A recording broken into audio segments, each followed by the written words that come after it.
Good morning बच्चों। हम पढ़ रहे थे पार्ट 1 में अशोक। कल हमने अशोक का परिचय जाना, कलिंग युद्ध के बारे में देखा और हमने देखा कि अशोक ने जो है उपगुप्त और ये श्रमण निग्रोध जो बौद्ध भिक्षु थे उनके प्रभाव में आकर बौद्ध धर्म ग्रहण कर लिया था कलिंग युद्ध 261 ईसा पूर्व के बाद। यहाँ तक हमने देख लिया। फिर हमने देखा कि अशोक ने जो है एक दम अपनाया। अशोक का दम उसको कहते हैं। तो दम क्या है या अशोक का दम क्या है? अशोक ने मनुष्य की नैतिक उन्नति हेतु जिन आदर्शों का प्रतिपादन किया उन्हें दम कहा गया। और फिर दम की आवश्यक शर्तें या दम का सार, यह आपके 4 नंबर का प्रश्न बनेगा। एक कलिंग युद्ध का भी 4 नंबर का प्रश्न बनेगा, बाकी छोटे छोटे प्रश्न हैं। तो छोटे प्रश्नों में 2-4 बोल रही हूँ। देखें किस किस को आते हैं। अशोक का नाम अशोक कहाँ मिलता है? अशोक को कौन कौन सी उपाधियों से विभूषित किया गया? कलिंग युद्ध कब और किस किस के मध्य हुआ? बौद्ध धर्म ग्रहण करने से पूर्व अशोक शिव का उपासक था। इस बात की जानकारी हमें कहाँ से मिलती है? अशोक के गुरु कौन थे? तो इस तरह इन प्रश्नों के उत्तर आपको आते हैं क्या? देखें, नहीं आते हैं तो याद करना। अब हमने अशोक के दम का सार देखा। उसके बाद जो है हमने ये देखा कि तीसरे अभिलेख के अनुसार दम में अल्प संग्रह और अल्प व्यय का भी विधान था तीसरे अभिलेख में। तो अशोक के तीसरे अभिलेख से हमें क्या पता चलता है कि अशोक ने तीसरे अभिलेख में जो है अल्प संग्रह, ये दम में अल्प संग्रह और अल्प व्यय, कम से कम इकट्ठा करो और कम से कम खर्च करो। अनावश्यक खर्च मत करो और अनावश्यक इकट्ठा भी मत करो, इसका मतलब ये होता है। ठीक है, तीसरे अभिलेख में क्या कहा ये भी पूछा जा सकता है 1 नंबर का।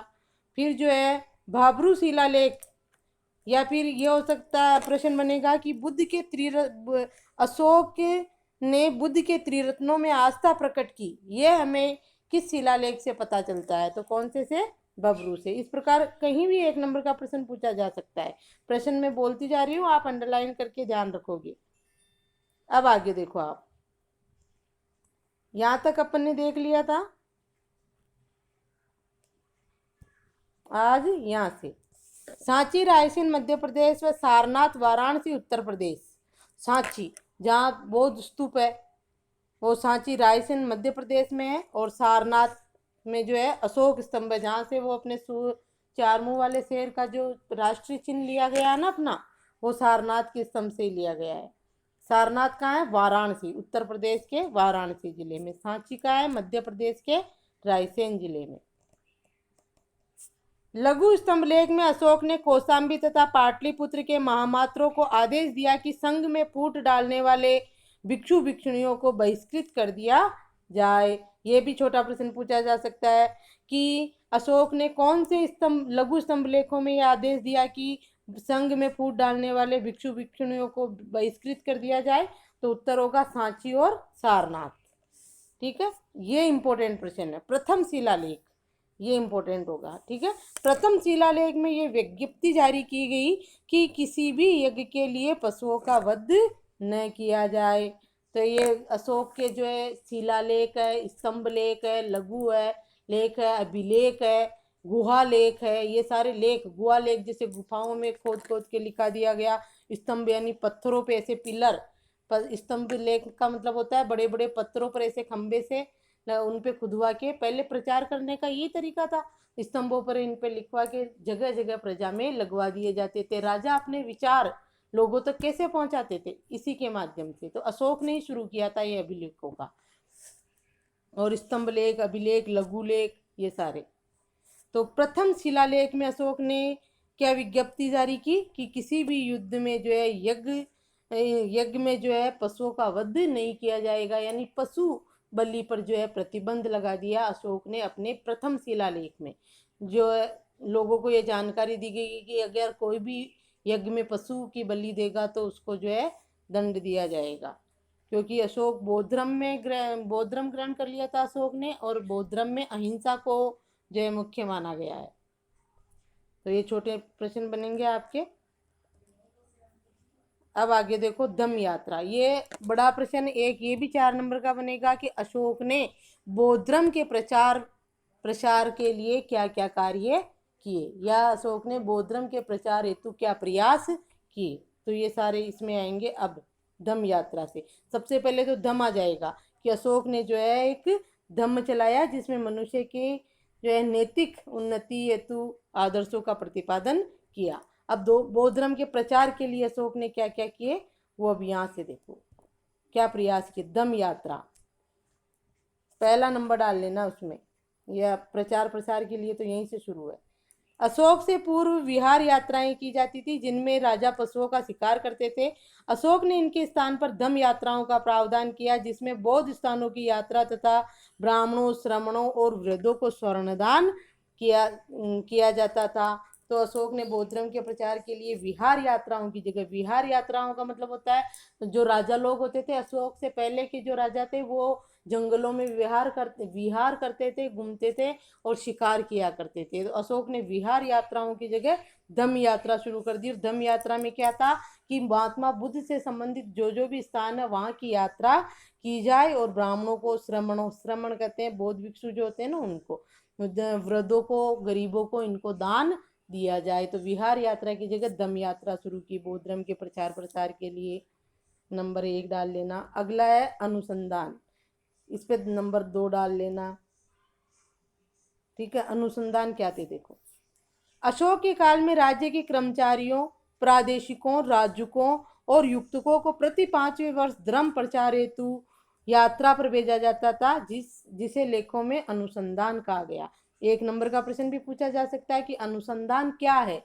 तो इसमें आपको ये पूरा लिखना कि अशोक के काल में जो उसके कर्मचारी, प्रादेशिक वगैरह जो थे ना, वो जो उसके राज्य में काम करते थे उनको जो है प्रति 5वें वर्ष धर्म के प्रचार के लिए भेजा जाता था, उसको जो है अनुसंधान कहा गया। तो दूसरा बौद्ध धर्म के प्रचार के लिए अनुसंधान हो जाएगा। तीसरा आएगा आपके ये धम्म महामात्र, अशोक ने धम्म महामात्रों की नियुक्ति की। 3 नंबर डाल लेना इस पे, धम्म महामात्र। ठीक है, 3 नंबर। राज्याभिषेक के 14वें वर्ष में अशोक ने धम्म महामात्रों की नियुक्ति की जिनके मुख्य कार्य थे जनता में धम्म का प्रचार करना, उन्हें लोक कल्याणकारी कार्य करने तथा दानशीलता के लिए प्रोत्साहित करना, कारावास से कैदियों को मुक्त कराना या उनकी सजा कम करना, उनके परिवार की आर्थिक सहायता करना आदि।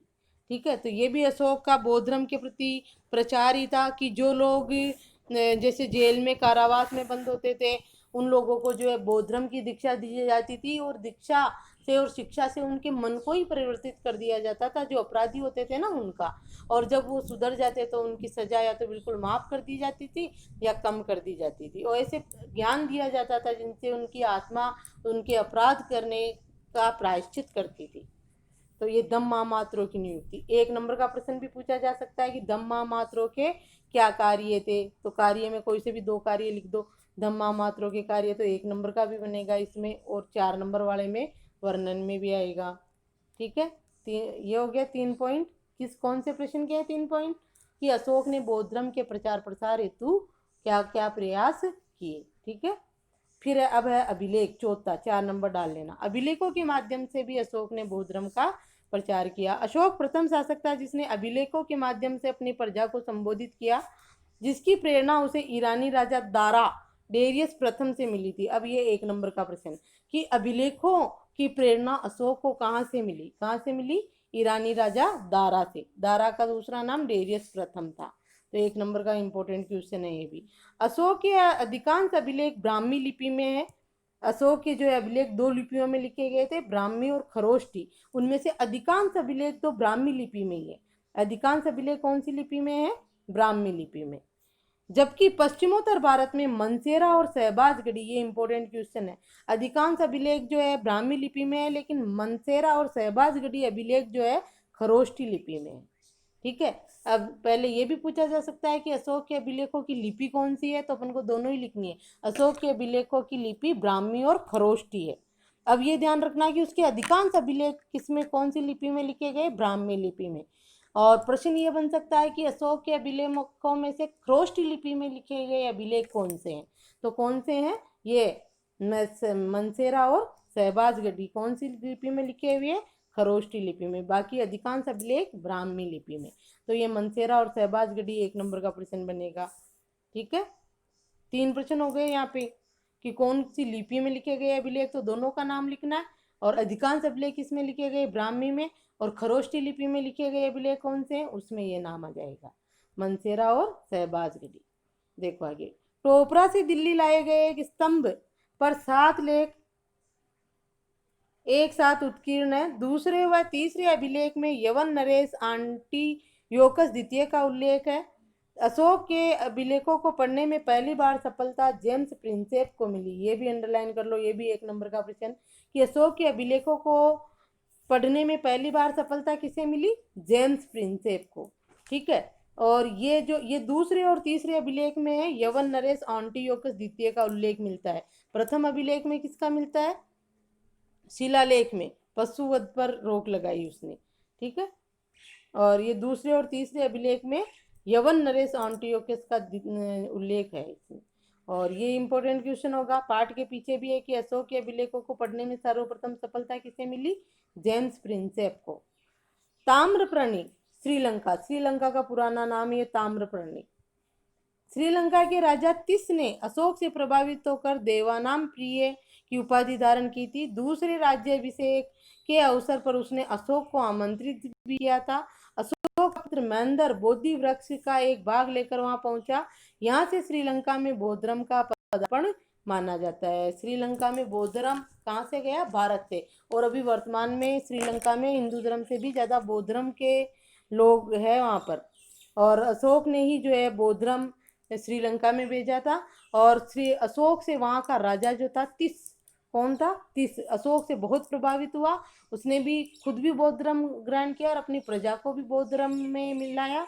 और उसने जो है अशोक की उपाधि है ना ये देवानाम प्रिय, तो तिस ने भी, श्रीलंका के राजा तिस ने भी देवानाम प्रिय की उपाधि धारण की। और अपने राज्य अभिषेक पर भी उसने अशोक को आमंत्रित किया। तो अशोक ने किसको भेजा? अपने पुत्र महेंद्र को भेजा, जो बोधि वृक्ष लेकर श्रीलंका पहुंचा। यहाँ से श्रीलंका में बौद्ध धर्म का पदार्पण हुआ। यहाँ से कहाँ से? भारत से। 40 वर्ष शासन करने के बाद 232 ईसा पूर्व में अशोक की मृत्यु हो गई। अशोक के उत्तराधिकारी और मौर्य साम्राज्य का पतन। अशोक के बाद अगले 50 वर्ष तक उसके कमजोर उत्तराधिकारियों का शासन रहा। अशोक के बाद कुणाल राजा बना। ये कुणाल, ये भी 1 नंबर का प्रश्न पूछा जाएगा कि अशोक के बाद मौर्य साम्राज्य का शासक कौन बना? तो कौन बना? कुणाल, जिसे दिव्यावदान में धर्म विवर्धन कहा गया। जिसे किसे? कुणाल को। ठीक है, और ये भी 1 नंबर का प्रश्न पूछा जा सकता है कि धर्म विवर्धन, दिव्यावदान, दिव्यावदान क्या है? बौद्ध ग्रंथ। बौद्ध ग्रंथ दिव्यावदान में धर्म विवर्धन किसे कहा गया? किसे कहा गया? कुणाल को। और कुणाल कौन था? अशोक का उत्तराधिकारी, जो अशोक के बाद मौर्य साम्राज्य का शासक बना। ठीक है, अब आगे देखो,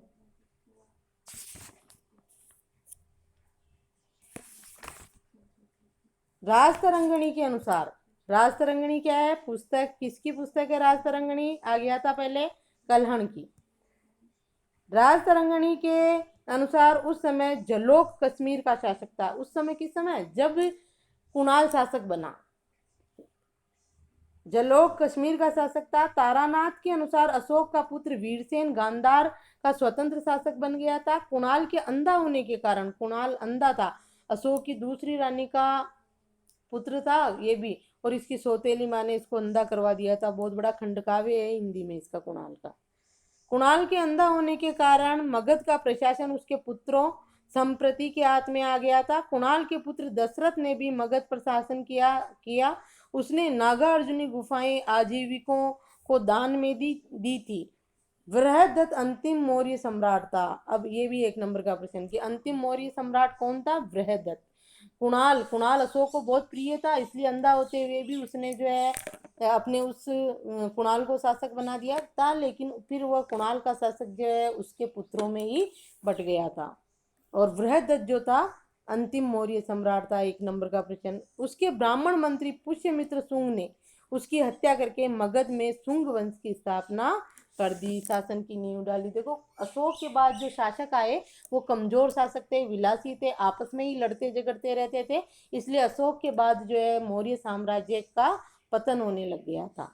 और बृहदत्त जो अंतिम मौर्य सम्राट था, जिसको उसी के मंत्री पुष्यमित्र शुंग ने उसको मार डाला, क्योंकि शासक कमजोर थे तो मंत्री संतरी वो थोड़े शक्तिशाली हो गए, और बृहदत्त की हत्या की पुष्यमित्र शुंग ने, और मौर्य साम्राज्य का अंत हुआ, और मगध में शुंग वंश के शासन की नींव डाली। किसने डाली शुंग वंश के शासन की नींव? पुष्यमित्र शुंग ने। ठीक है, आगे पढ़ेंगे हम शुंग वंश को। अब अगला आएगा अपने मौर्य प्रशासन, इसको हम अगले वीडियो में देखेंगे। आज यहाँ तक ही, और यहाँ तक के प्रश्न भी भेज रही हूँ मैं आपको। ठीक है, पढ़ो और याद भी करते जाओ साथ साथ में।